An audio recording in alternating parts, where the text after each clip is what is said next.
Hello everyone, welcome to golden GK21। तो friends, थोड़ा सा कोल्ड सा हो गया है तो माफ़ी चाहता हूँ। वॉइस थोड़ा सा लगेगा फटा फटा हुआ, कोई बात नहीं। क्योंकि क्लास है और आपके एग्ज़ाम है तो तैयारी तो करना ही पड़ेगा। यहाँ पे हम लोग जो चैप्टर कंप्लीट कर रहे थे, हम लोग मेंस के लिए तैयारी कर रहे हैं, BPSC मेंस। और ये चैप्टर 1 का मॉडर्न हिस्ट्री का सेक्शन है। तो इससे पहले वाले वीडियो जो मैं दिया था तो उसमें हम लोग भू राजस्व व्यवस्था को कंप्लीट कर रहे हैं। उसमें आप सबको पता है, भू राजस्व व्यवस्था में बेसिक चीज़ें हम लोग समझ चुके हैं। आखिर ये हम लोग क्यों पढ़ रहे हैं और ब्रिटिश कंपनी के द्वारा जो लाया गया था यह राज व्यवस्था, भू राजस्व व्यवस्था, तो इसके पीछे की कहानी भी मैंने आपको बताया था। तो हम लोग इसमें भू राजस्व व्यवस्था में आपको मैं यहाँ पे बता भी देता हूँ कि ख़ास तौर पे जो पढ़ते हैं,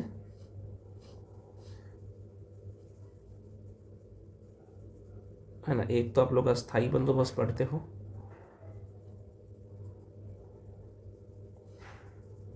है ना। तो यहाँ पे इस क्षेत्र में अस्थाई बंदोबस्त लागू किया गया था, हम लोग पढ़ चुके हैं। जिसमें अस्थाई बंदोबस्त की बात कर लो तो इसमें बिहार बिहार भी शामिल था। मेन जो क्षेत्र था बिहार, बंगाल, उड़ीसा, ठीक है ना। तो ब्रिटिश भारत का 19% क्षेत्र पर जो है यह लगाया गया था। कौन लगाया गया था, ये सब बहुत कायदे से पढ़ चुके हैं। उसके बाद हम लोग जो अगली व्यवस्था पढ़ते हैं, यहाँ पे महलवारी व्यवस्था, है ना। उसके बाद यहीं पर आपको दिखेगा इस क्षेत्र में मद्रास मुख्य केंद्र जो होता है, मद्रास और मुंबई, लेकिन एक कुछ यूपी का एरिया आता है, अलग अलग क्षेत्र इसमें शामिल हो जाता है। ये रैयतवाड़ी व्यवस्था होता है ना।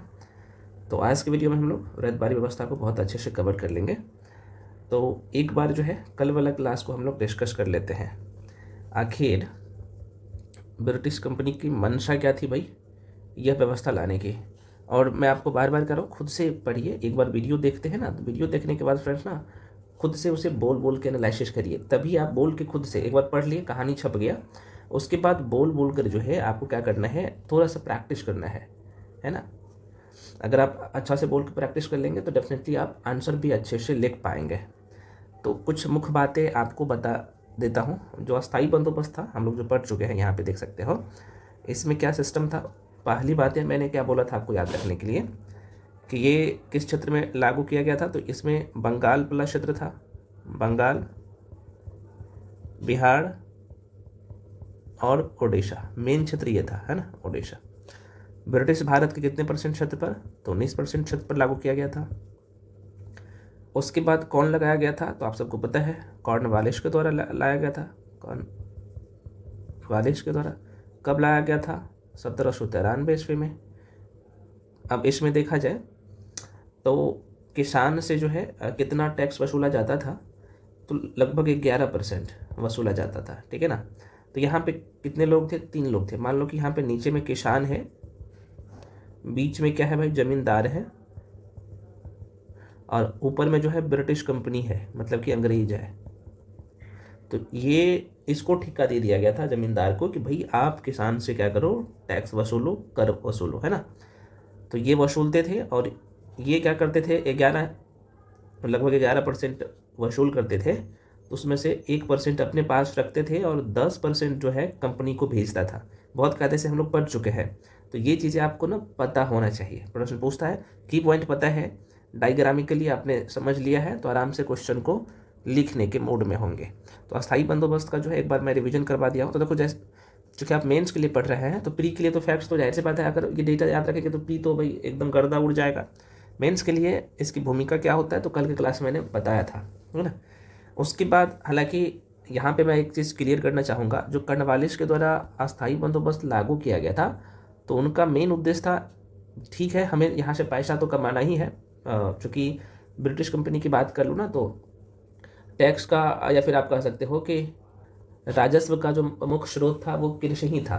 तो ये कॉर्नवालिस चाहते थे कि भाई कृषि के क्षेत्र में विकास हो, ताकि किसान जाहिर सी बात है पैसा कमाएंगे, उनके जो फसल है, मतलब जो खेत कर रहा है, भूमि कर रहा है, तो उसमें अच्छे उपजाऊ होगा तभी तो यार उनको भी, कंपनी को भी फ़ायदा होगा ना। तो उनके मन में तो ये था, लेकिन सब कुछ उल्टा हो जाता है। बीच में जो बिचौलिया आ जाता है, ज़मींदार जो आ जाता है, वही सब कुछ को कर देता है खड़ा, जो कि कल हम लोग पढ़ चुके हैं। तो ये कहानी मोटा मोटी तौर पे आपके माइंड में होना चाहिए, रटना कुछ नहीं है, सिर्फ फैक्ट्स माइंड में ध्यान रखना है, ठीक है। तो हम लोग कल की क्लास में अस्थाई बंदोबस्त को किस नाम से जाना जाता है, और तो अस्थाई बंदोबस्त को ना जमींदारी व्यवस्था या जो है इस्तेमारी व्यवस्था या इस्तेमारी बंदोबस्त के नाम से भी जाना जाता है, ठीक है। तो फ्रेंड्स, हम लोग कल बहुत कायदे से इन भू राजस्व व्यवस्था के बारे में पढ़ चुके थे, है ना। अंग्रेजी की भूमि कर व्यवस्था को समझ चुके थे, ठीक है यहाँ पे।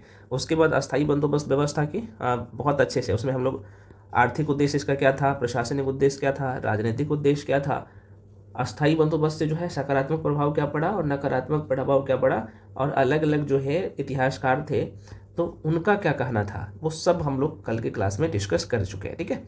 चलिए, यहाँ पे आप देख सकते हो सब कुछ पढ़ चुके हैं। आज हम लोग जो फ्रेंड्स कवर करने वाले हैं रैत बारी व्यवस्था। तो जैसे ही, अब मैं एक बार पुनः रिपीट करवा दे रहा हूँ, जब भी आप इस टॉपिक को पूरा कर देना तो आपके माइंड में एक मैप चलना चाहिए। और मैप कैसे, और डायग्राम ड्रॉ करेंगे ना आप, आंसर में जो डायग्राम बनाएंगे तो आंसर में निखार आएगा, ठीक है ना, निखार आएगा, और एग्जामिनर को लगेगा कि हाँ, जो चीज़ें आप समझा रहे हैं आप इसे जो है सही से प्रेजेंट भी कर रहे हैं, डायग्रामिकली करेंगे तो, ठीक है। तो इसलिए मैं आपको बार बार बोलता हूँ कि हिस्ट्री में भी नंबर उठाना है ना, मैक्सिमम नंबर, तो दूसरे से बेहतर आपको करना पड़ेगा, ठीक है। तो मैंने आपको बोला था कि बिहार, बंगाल और उड़ीसा वाला क्षेत्र में कुछ क्षेत्र और इसमें शामिल था, लेकिन मुख्य केंद्र ये था। तो यहाँ पे क्या था भाई, अस्थाई बंदोबस्त, अस्थाई बंदोबस्त था, है ना। यहाँ पे ऊपर में पंजाब वाला क्षेत्र में आप देखोगे यहाँ पे, तो यहाँ पे क्या था, महलवारी व्यवस्था, महलवारी व्यवस्था। और यहाँ पे जो है मुंबई मद्रास वाला क्षेत्र में आप देखेंगे तो सर यहाँ पे रैतबारी व्यवस्था था, है ना, रैतबारी व्यवस्था। तो ये आपके मन में डेटा चलना चाहिए, ठीक है। मैं तो अभी आपको बता रहा हूँ, इसलिए आपको भी ये चीज़ें सेट हो जाएगा। चलिए, तो एक बार मैप पे भी देख लीजिए, यहाँ पे आपको दिखेगा, मैं पुनः कर रहा हूँ, ये मोटे मोटे तौर पे देख सकते हो, यहाँ पे सारी चीज़ें हैं। अब रैतबारी व्यवस्था में हम लोग क्या देखने वाले हैं, इनकी भूमिका को देखेंगे।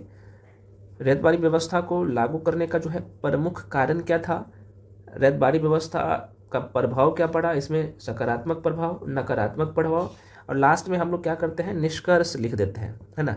निष्कर्ष में क्या लिखना होता है, जो आपने टॉपिक पढ़ा है तो भाई आपको बता देना है, पॉजिटिव भी नेगेटिव भी बातें, सकारात्मक और नकारात्मक चीज़ें बता देना है, और मेंशन कर देना है कि भाई यहाँ पे ये व्यवस्था लाया गया है तो कंपनी का उद्देश्य क्या था, लास्ट में क्या हो गया। ये सारी चीज़ें आपको कब समझ में आता है, जब टॉपिक को पूरा करते हैं तो, और आंसर लिखते हैं, लिखना जरूरी होता है, तो बोल बोल के प्रैक्टिस करिएगा। चलिए, मैं इसे जूम कर लेता हूँ, पहले देखते हैं इनकी यहाँ पे भूमिका को। अब आगे बढ़ने से पहले मैं थोड़ा सा बता देता हूँ कि आखिर रैतबारी व्यवस्था में क्या प्रावधान किया गया जो अस्थाई बंदोबस्त से अलग था। एक बार पुनः रिपीट कर दे रहा हूँ ताकि आपके माइंड में ये डेटा सेट हो जाए। तो फ्रेंड्स, चूँकि ये जो लाया गया था रैतबारी व्यवस्था, एक्चुअली दक्षिण भारत में लाया गया था, इस क्षेत्र में लाया गया था सबसे पहले, हालांकि तमिलनाडु के बारामहल वाला क्षेत्र में लागू किया गया था। अस्थाई बंदोबस्त मैंने आपको बोला था कि इस क्षेत्र में लाया गया था। तो यहाँ पे क्या था कि भाई अलग अलग समय में अलग अलग, मतलब कृषि की, सीधे तौर पर बोल सकते हो कि भाई कृषि की विविधता थी। अस्थाई बंदोबस्त में क्या था कि यहाँ पे बीच में जमींदार आ जाता था। यहाँ पे भाई मैं लिख देता हूँ, सपोज दैट ये किसान है, भाई कलर थोड़ा सा चेंज करता हूँ, किसान है, बीच में जमींदार, है ना, टैक्स वसूलने के लिए आ गया था, और ब्रिटिश कंपनी ऊपर में था, ब्रिटिश कंपनी यहाँ था।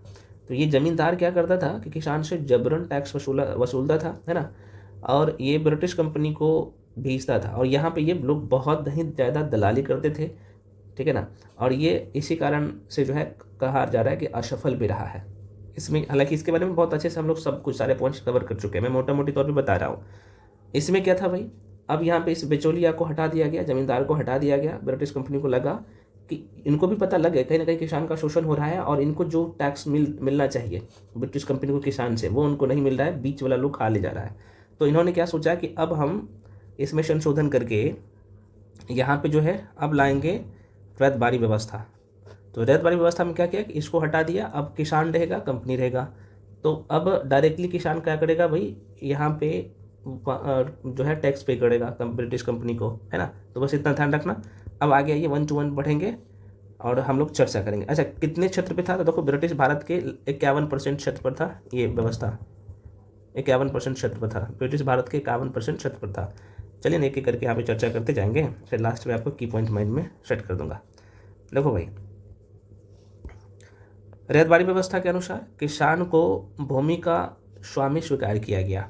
कारण क्या है, चूँकि किसान डायरेक्टली ब्रिटिश कंपनी को अपना टैक्स पे कर सकते थे, उसे अपनी भूमि को गिरवी रखने तथा बेचने की अनुमति दिया, लेकिन कंडीशन था, उसे अपनी भूमि से वंचित किया जा सकता था अगर वो समय पर टैक्स नहीं पे करेगा। तो भूमि कर समय पे नहीं देगा तो उनसे भी भूमि ले लिया जाता था, क्योंकि इनका एक ही उद्देश्य था कि भाई कैसे भी करके मेरे पास, ब्रिटिश कंपनी का क्या उद्देश्य था कि टैक्स आना चाहिए, है ना। और बीच में तो अस्थायी बंदोबस्त में देख लिया कि भाई बीच में तो माल कोई और मार रहा था, पैसा और कोई खा रहा था। आगे बढ़ जाते हैं, अगली बात को देख लेते हैं। मैं थोड़ा सा कलर चेंज कर लेता हूँ। इस व्यवस्था के अंतर्गत, मतलब कि रैयतवाड़ी व्यवस्था के अंतर्गत, यहाँ पे इस लाइन को देखिएगा, इस व्यवस्था के अंतर्गत मतलब रैयतवाड़ी व्यवस्था के अंतर्गत कोई अस्थायी बंदोबस्त नहीं किया गया। और यहाँ पे क्या किया कि भाई प्रत्येक 30 वर्ष पर इसका जो टैक्स था वो पुनः निर्धारण किया जाता था। तब सामान्य लगान में वृद्धि, पहले जो लगान थी उसमें वृद्धि कर दिया जाता था, है ना। मान लो कि पहले सपोज दैट यहाँ पे 10% लेता था, तो वृद्धि करके जब 30 साल बाद लेगा तो इसमें इसके लगान में वृद्धि हो जाती थी, ठीक है ना। आगे देख लीजिए, उसमें अस्थायी नहीं था। रैयतवाड़ी व्यवस्था 1792 ईस्वी में 2 व्यक्ति का ध्यान रखिएगा, थॉमस मुंडो और कैप्टन रीड ने सर्वप्रथम तमिलनाडु के बारामहल जिले में शुरू किया गया था। प्री के पॉइंट ऑफ व्यू से ये की पॉइंट इंपॉर्टेंट है, माइंड में रखिएगा। इस व्यवस्था में किसान को भूमि का स्वामी स्वीकार किया गया तथा लगान की शर्तें तय की गई। यह व्यवस्था ब्रिटिश भारत का, मतलब कि ब्रिटिश भारत की भूभाग की कितना, तो 51% भाग पर लागू की गई थी।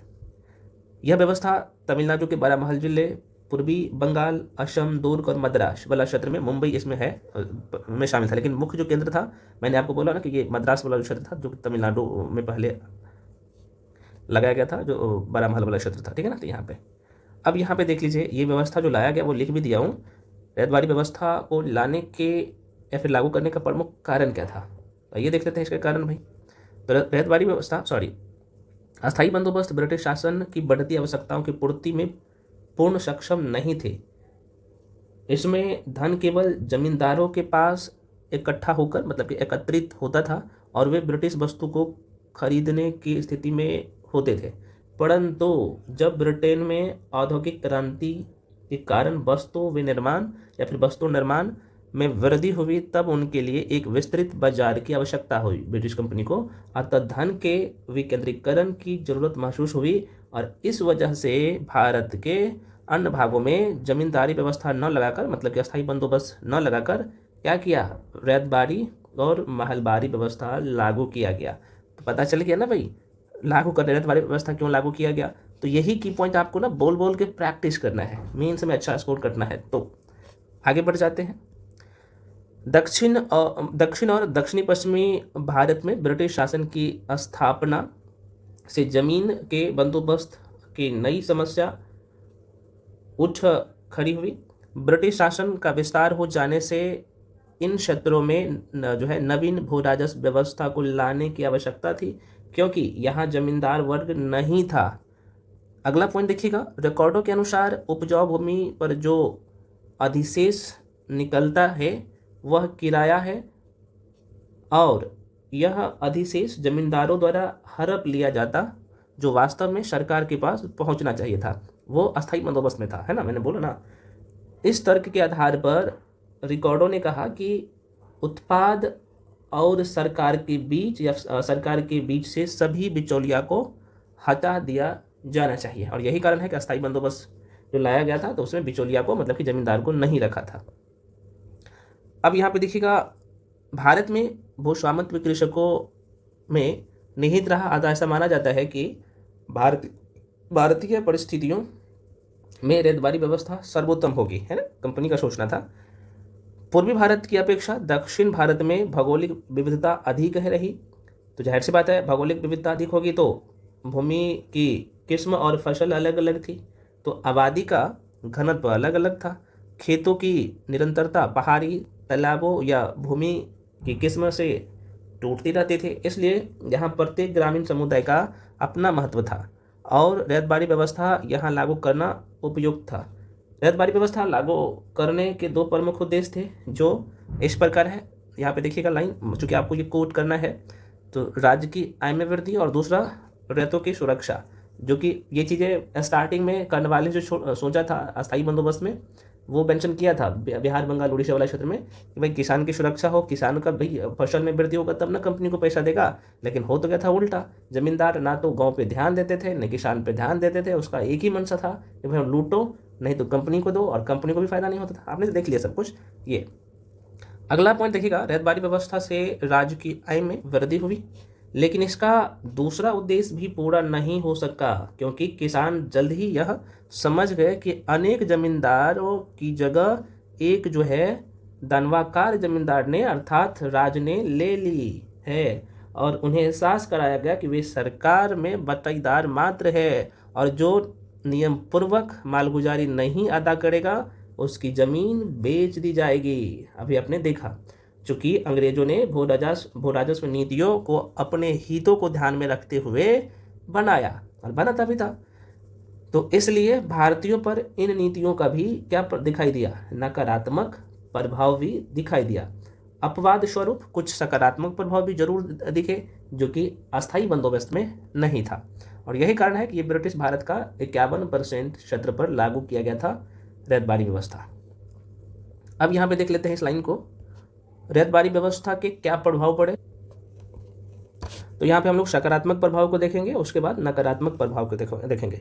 अच्छा, कुछ फ्रेंड्स बोल रहे थे, देखो भाई मैं आपको क्लियर कर दूं, आपको ना किसी भी हाल में बीपीएससी का ना मेंस का पूरे तरीके से तैयारी मार्च अप्रैल तक हो जानी चाहिए, मार्च अप्रैल तक, है ना, जो कि आपका जो प्री एग्ज़ाम होना है 2026 में, आप सबको पता ही होना चाहिए, वो सितंबर के महीने में। तो प्री के लिए स्पेशल आपको 5 महीने देने ही पड़ेंगे, जिस तरीके से अब पेपर आ रहा है। और मेंस के थ्रू आप देखेंगे तो प्री का कौन कौन सा सेक्शन कंप्लीट हो जाएगा। तो एक तो आपका हिस्ट्री कंप्लीट हो जाएगा, मॉडर्न हिस्ट्री, यहाँ पे मैं बोल ही देता हूँ, मॉडर्न हिस्ट्री। दूसरा पॉलिटी पूरा कवर हो जाएगा, तीसरा इंडियन ज्योग्राफी, और चौथा क्या, इको का जो है इंडियन इकोनॉमी का बेसिक चीज़ें कवर हो जाएगा। तो देखो मॉडर्न हिस्ट्री से लगभग 20 क्वेश्चन आता है, पोल साइंस से लगभग 15 क्वेश्चन आता है, इंडियन ज्योग्राफी से भी 15 क्वेश्चन आता है, 10 क्वेश्चन यहाँ से आता है, तो 20 और 30 कितना 50, लगभग 60 नंबर के आसपास में आपका प्री का भी यहाँ से तैयार हो रहा है, ठीक है ना, और अच्छे से, ऐसा नहीं, हाँ, लेकिन आपको प्री के लिए फैक्ट्स और डेटा ज़्यादा ध्यान रखना होता है, तो इस तरीके से आपको तैयार करना है। मेंस का सेक्शन छोटा है प्री के कंपेयर में, है ना। चलिए, तो यहाँ पे हम लोग देख लेते हैं फ्रेंड्स, और रैयतबाड़ी व्यवस्था के प्रभाव को देखना जरूरी होता है। तो यहाँ पे देख लीजिए सकारात्मक प्रभाव, और उसके बाद हम लोग नकारात्मक प्रभाव दोनों को देखेंगे पहले। तो सकारात्मक प्रभाव में क्या था भाई, तो इस लगान व्यवस्था से, अच्छा मैंने आपको बता दिया ना कि भाई ये जो लाया गया था रैयतबाड़ी व्यवस्था, इसमें सिर्फ 2 ही लोग थे, एक तो कंपनी था और एक जो है किसान था। किसान डायरेक्ट जो है कंपनी को टैक्स पे करते थे, बीच में बिचौलिया नहीं था, है ना, तो ध्यान रखिएगा। अब यहाँ पे देख लीजिए, इस व्यवस्था से सैद्धांतिक रूप से रैयतों को अधिक क्या हुआ, स्वतंत्रता प्राप्त हुआ ही। इसमें निजी संपत्ति का लाभ अधिकतम व्यक्तियों में जो है बांटे जा सकते थे। सरकार एवं जो है रैयतों के बीच प्रत्यक्ष संबंध स्थापित हुआ, मतलब कि कंपनी और किसान के बीच डायरेक्टली जो है, रैयत का मतलब किसान होता है, ठीक है ना, तो रैयत मैं बोलूँगा तो समझिएगा किसान से है। जमींदारी प्रथा में भूमि केवल कुछ समृद्ध जमींदारों एवं भूस्वामियों के पास केंद्रित थी, किंतु इस प्रकार की व्यवस्था रैयतबाड़ी जो है पद्धति में नहीं थी, ठीक है ना। नकारात्मक प्रभाव क्या था भाई, आपको बता देना है। तो रैयतबाड़ी व्यवस्था के कृषि एवं कृषकों पर प्रतिकूल प्रभाव पड़ा। राजस्व की दर सामान्य से अधिक, भाई आप सबको मैंने बोला था कि 30 साल के बाद, वहाँ पे मेंशन भी कर दिया हूँ कि भाई जो सामान्य दर था उससे बढ़ा दिया जाता था, है ना, जो 35 से 55% के बीच तक हो जाता था वो कर देते थे, ठीक है ना। जैसे सूखा, बाढ़ में फसलों के नष्ट हो जाने पर भी किसानों से ये कंपनी, ब्रिटिश कंपनी या सरकार बोल सकते हो कि पूरा टैक्स वसूल करते थे। ये नकारात्मक प्रभाव हुआ, तो ये लिखना होता है। भू राजस्व की दर अधिक होने के कारण कृषकों को साहूकार से कर्ज लेना पड़ता या फिर कर्ज लेना पड़ा। फलतः क्या होगा, वे साहूकारों के चंगुल में फंसते चले गए और अपनी जमीन खो बैठे। बेचना पड़ेगा, जाहिर सी बात है। अगर साहूकार से, साहूकार का मतलब होगा जो ब्याज पे उस समय पैसा देता था, या फिर बोल सकते हो कि भाई आपने मध्यकालीन भारत का इतिहास पढ़ा होगा, है ना, तो एक व्यक्ति का नाम आपने जरूर सुना होगा, मोहम्मद बिन तुगलक। इन्होंने अग्रिम कर किसान को देते थे, लेकिन ये इतना अत्याचार नहीं करते थे जो ये लोग कर रहे हैं। तो देखो भाई, ये किसान क्या करता था, जमीन खो बैठते थे, है ना, तो जाहिर सी बात है साहूकार को ये लोग पैसा नहीं चुका पाते थे, तो साहूकार इनका जमीन जब्त कर लेते थे। तो महाजनी प्रथा का सर्वाधिक विकास इसी व्यवस्था में होता है। महाजनी व्यवस्था का विकास इसी व्यवस्था में, रैयतबाड़ी व्यवस्था में ही हुआ, तथा किसान का जो है शोषण जारी रहा। जमींदारों की जगह एक जो है धनवाकार जमींदार ने ले ली। धनवाकार मतलब समझ रहे हैं ना, अर्थात राज ही अब जमींदार हो गया, कंपनी ही जमींदार हो गया, सरकार ही जमींदार हो गया।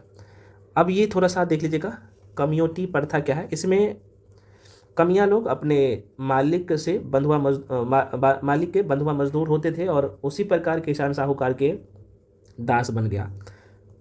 सरकार जब चाहे लगान की राशि बढ़ा सकती थी, जिससे किसानों में अनिश्चितता का भय था, और इस तरह राज्य यहाँ स्वयं शोषण करता था। राज्य मतलब कि सरकार खुद किसान को जो है शोषण करते थे। अस्थायी बंदोबस्त में क्या था कि जमींदार किसान को शोषण करता था, कंपनी को तो सिर्फ 10% से मतलब था। इस प्रकार के रैयतबाड़ी व्यवस्था से किसान का जो है निर्धनीकरण, ग्रामीण ऋणग्रस्तता, महाजनी प्रथा, ये सब पॉइंट्स लिखना होता है। वो क्वेश्चन का डिमांड के अनुसार आपको लिखना है। कृषि दासता, उत्पादन में कमी आदि नकारात्मक प्रभाव पड़ा। अब यहाँ पे एक व्यक्ति है, आप सबको पता है, आरसी दत्त के अनुसार इस बंदोबस्त से कंपनी के रैयतों पर जकर का स्वरूप वही हो गया जो गुलाम के ऊपर उनके मालिकों का रहता है। तो ये व्यवस्था, ये कोट कर देते हैं हम क्वेश्चन में, तो आपका क्वेश्चन वो जो आंसर राइटिंग है तो वो दूसरे से कहीं ना कहीं बेहतर हो जाता है किसी इतिहासकार को कोट करते हैं तो। चलिए, तो फ्रेंड्स हम लोगों का जो है यहाँ पे ये कंप्लीट हो गया रैयतबाड़ी व्यवस्था। तो मैं थोड़ा सा की पॉइंट बता देता हूँ। रैयतबाड़ी व्यवस्था में आपको ध्यान क्या क्या रखना है। तो पहली बात है, इस क्षेत्र में लागू किया गया था मद्रास, मुंबई, तमिलनाडु के बड़ा महल वाला क्षेत्र में। ब्रिटिश भारत का 51% क्षेत्र पर था। टैक्स निर्धारण लगभग जो है ये 31 से 55% तक भी था, 30% भी कभी देता है। तो यहाँ पे क्या प्रावधान था कि ऊपर में कंपनी और नीचे में भाई फार्मर थे, किसान, ठीक है ना। किसान डायरेक्टली कंपनी को पे कर सकता था, लेकिन यहाँ पे जो सरकार थी या राज्य का मतलब सरकार से होगा, ठीक है ना, तो जब चाहे तब टैक्स को बढ़ा देता था, कर को बढ़ा देता था। अब अगर आप किसान समय पर टैक्स नहीं पे करता था तो क्या होगा, इसकी ज़मींदार भी जब्त कर लिए जाते थे। कौन थे व्यक्ति जो लागू किया था, तो रीड और मुनरो का नाम ध्यान रखना, मेन नाम वो दोनों है, ठीक है ना। तो यहाँ पे की पॉइंट आप तैयार करके रखेंगे ना तो भाई ये काम हो जाएगा। मालवाड़ी व्यवस्था को हम लोग अगले वीडियो में चर्चा करेंगे, तो ये टॉपिक हम लोग कंप्लीट कर लेंगे। अगर आप चाहे तो भाई एक दिन में, जो कि वीडियो का लेंथ 20 से 25 मिनट का रहता है, और मेंस में थोड़ा सा क्या करिए, आराम से करिए। देखो, अच्छा कुछ लोग बुकलेट बोल रहे थे, सर बुकलेट दे दीजिए। देखो भाई, इसका मतलब आप बुकलेट जो है डाउनलोड करके प्रिंट आउट नहीं करवाएं, इसलिए मांग रहे हो। बुकलेट ऑलरेडी आपके बैच में दे दिया गया है, तो उसे क्या करिए, प्रिंट आउट करवा लीजिए और खुद से पढ़िए, खुद से पढ़िए। आप कुछ वो लोग बोलेंगे सर मेंस के लिए हमें और कुछ करना पड़ेगा। जो चीज़ें मैं यहाँ पे आपको स्पेक्ट्रम में दिखेगा, इतने डेटा कहाँ मिलेगा, डायग्रामिकली पॉइंट्स कहाँ मिलेगा स्पेक्ट्रम में, यहाँ पे करके दे दिया हूँ, वही डेटा आपको वहाँ पे मिलेगा। तो आप क्या करिए, पढ़ लीजिए संतुष्टि के लिए, स्पेक्ट्रम को पढ़ लीजिएगा। सॉरी, मेरा आज गला खराब है और नाक भी बंद है, उसके बावजूद भी हम आपकी क्लास ले रहे हैं, ठीक है। अच्छा, आर्ट एंड कल्चर का पीपीटी तैयार कर रहा हूँ, है ना, तो लगभग 10 से 12 क्लास में आर्ट एंड कल्चर पूरा कर देंगे, पूरा सब कुछ हम लोग पढ़ लेंगे, तो घबराने की जरूरत नहीं है। डीए भाई बहुत आसान होता है, डीए वाला सेक्शन, तो वो हम लोग बाद में करेंगे। अभी पहले मॉडर्न हिस्ट्री आर्ट पेपर 1 को कंप्लीट करेंगे, उसके बाद पेपर 2 शुरू करेंगे, जिसमें पोल साइंस बड़ा सेक्शन है। इंडियन ज्योग्राफी जो आप लोगों को प्री के लिए पढ़ा रहा हूँ, वो मेंस के लिए वही है, सिर्फ आपको आंसर राइटिंग करना होता है। इको की बात कर लो तो ये करंट अफेयर से जोड़ के ही पूछे जाते हैं, तो उसका मॉडल क्वेश्चन आंसर करवा देंगे, काम हो जाएगा, है ना। चलो, प्रैक्टिस लेकिन करना जरूरी है। खुद से करिए। आपको आपका मेन आधार प्रैक्टिस का होना चाहिए ना, मैं बार बार कर रहा हूँ PYQs। पिछले साल का क्वेश्चन पेपर को उठाइए और देखिए, दीजिए कि कहाँ से क्वेश्चन पूछा जा रहा है, किस तरह का क्वेश्चन पूछा जा रहा है, तो फिर आपको सब कुछ समझ में आ जाएगा, है ना। इसलिए इधर उधर के चक्कर में मत पड़िए, PYQs को आधार बनाइए। तो फ्रेंड्स, महलबारी व्यवस्था पूरे तरीके से हम लोग कल कंप्लीट कर लेंगे और उसके बाद हम लोग अगले टॉपिक पे आ जाएंगे। और अगला टॉपिक होगा, इतना महत्वपूर्ण है, हालांकि BPSC में थोड़ा सा इस टॉपिक से कम क्वेश्चन आता है, लेकिन ये आपको जो काम देगा ना एसए में, यार एसए में बहुत, निबंध में बहुत काम देगा। ये सारे डेटा आपको माइंड में रहेगा तभी, तो इसलिए ये टॉपिक आपको पढ़ना होता है। तो औद्योगिकीकरण, जिसमें हस्तशिल्प उद्योग का पतन होता है, तो देखेंगे कैसे ब्रिटिश कंपनी आता है और धीरे धीरे सब का जो है ये खत्म कर देता है। तो चर्चा करेंगे कि करके, तो वो अगले क्लास में। तो पहले जो है हम लोग अगले क्लास में इसे पूरा कर लेंगे महलबारी व्यवस्था को। मिलते हैं अगले वीडियो में, तब तक के लिए जय हिंद।